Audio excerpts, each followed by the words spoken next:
సత్యసాక్షి అయిన దేవుని నామానికి మహిమ కలుగును గాక.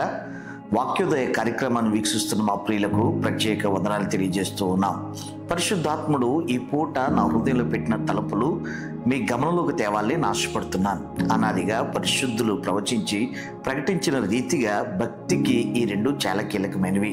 పక్షికి రెండు రెక్కలు ఎంత ప్రాముఖ్యమో, ఆ రెక్కలతో గగనాన్ని చీల్చుకుంటూ మహాకాశాలని అధిరోహించగలిగిన శక్తిని ఎలా సంపాదించుకుంటుందో, క్రైస్తవ జీవితంలో కూడా చైతన్యవంతమైన భక్తిని చేయడానికి, గొప్పల సాధారణమైనటువంటి ఆశీర్వాదాన్ని అనుభవించడానికి ఈ రెండు రెక్కలు అవసరం. పక్షి రెండు రెక్కలు కలిగి ఎలాగైతే గమనం చేస్తుందో, క్రైస్తవ జీవితంలో ప్రార్థన వాక్యం ద్వారా అత్యున్నతమైన స్థితికి ఎదగగలము అనే విషయాన్ని పరిశుద్ధులు చెప్పింది మనం అంగీకరించి అనుభవించి తీరాలి అని ప్రభునందరూ జ్ఞాపకం చేస్తున్నాను. అయితే వాక్యం చదివే విషయంలో, ప్రార్థన చేసే విషయంలో ఓ ప్రత్యేకమైన వ్యత్యాసాన్ని అపోస్తుల కార్యం మనకి పరిచయం చేస్తుంది. అపోస్తుల కార్యం 17వ అధ్యాయం 10-11 వచనాలు గమనిస్తే, వెంటనే సహోదరులు రాత్రి వేళ పౌలును సీలను బెరయాకు పంపించిరి.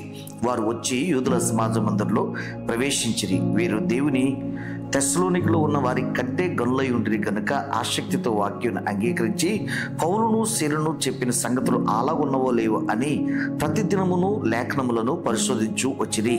తెస్సలోనికలో ఉన్న వారి కంటే బెరియా సంఘం శ్రేష్టమైన రీతిలో ఉంది అని సాక్ష్యం ఇస్తున్నటువంటి లోక వారి గురించి ఒక అద్భుతమైన విషయాన్ని మన గమనంలోకి తీసుకొస్తా ఉన్నాడు.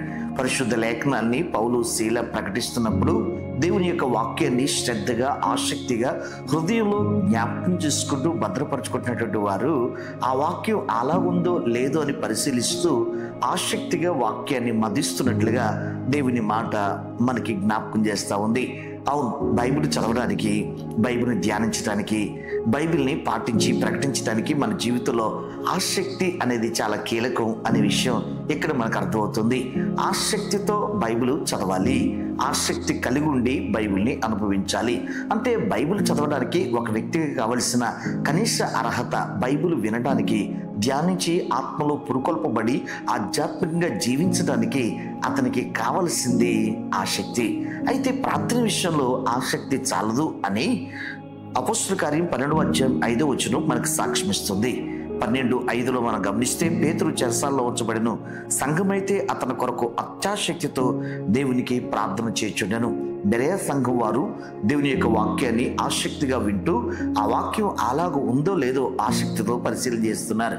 కానీ పేతురు చెరసాల్లో వేయబడి అపోస్తుల్లో అప్పుడే ఒకరు ప్రాణం పోయిన ఆ పరిస్థితిలో సంఘం వెంటనే స్పందించి పరిస్థితిని గమనించి మోకాళ్ళ మీదకి వచ్చి దేవుడితో పోరాడుతున్నప్పుడు అపోస్తుల కార్యం 12:5 గలమెత్తి మనకి ఇస్తున్న సాక్ష్యం ఏంటంటే, వారు అత్యాశక్తితో ఆ రాత్రి ప్రసవ వేదన, పెనుగులాట, దేవుణ్ణి బతిమలాడుతున్నట్లుగా వాక్యంలో చూస్తున్నాం. అనగా అర్థం ఏంటంటే, వాక్యం చదివేటప్పుడు, వాక్యం ఆలోచించేటప్పుడు ఒక వ్యక్తికి ఆసక్తి ఉంటే సరిపోద్ది, కానీ అదే ఆసక్తితో ప్రార్థన చేయలేం. ప్రార్థనకి ఆసక్తితో అత్యాసక్తి కావాలి.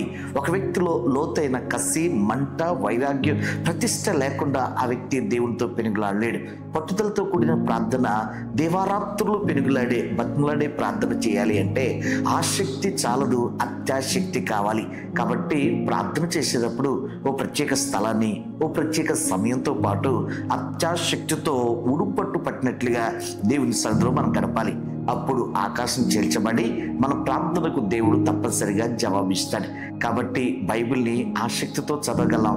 ప్రార్థనకి ఆసక్తి చాలదు, అత్యాశక్తి కూడా చాలా కీలకమైందని పరిశుద్ధాత్మ మనకు జ్ఞాపకం చేస్తున్నాడు.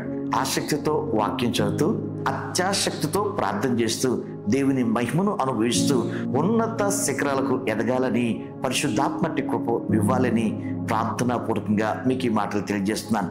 దేవుడు మిమ్మల్ని దీవించును గాక. ఆమెన్.